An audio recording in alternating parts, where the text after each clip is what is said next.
Hello and welcome to Microsoft Hates Greg. My name is Greg Deckler, and today we're going to be talking about the mouse tags within Power BI Desktop. Now we've talked, Jeff Weir started off, he kicked off the conversation around click tags in Power BI Desktop.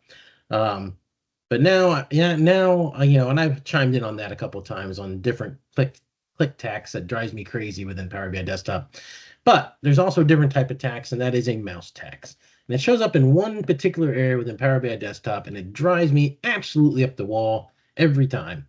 And it's right here. It's when I go to the File menu, right? It opens up, and here I've got all these options right up here. But then down here in this corner, right, there's three more options, right? And maybe I go to options and settings far more often than anybody else, but why? Why is this hiding out down here in the corner when you could have it just shove it up, just shove it up right up to here, but so I don't have to like actually pick up my mouse, and set it back down, because I don't have enough room on my desk to be able to scroll this freaking far down, to this area here, which absolutely makes no sense to have these options just hiding out down here. Like, why do I have to move my mouse that much? That's crazy to me. It's just terrible UI, right? It'd be like, hey, we're gonna have this DAX square view, but we're gonna shove it down here in this corner so that anytime you want to reach it, you have to pay the mouse tax, right? Got to pay the mouse tax to get it.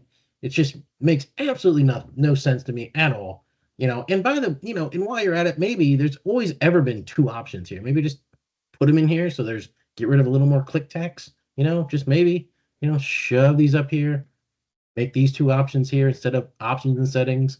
Just put them both right over here for us so we have them. We can get to them easy, right? But probably too much to ask from Microsoft that hates users and wants to give them the worst UI UX experience possible. So that's all I had for this video. Hope you enjoyed it, and I'll see you next time.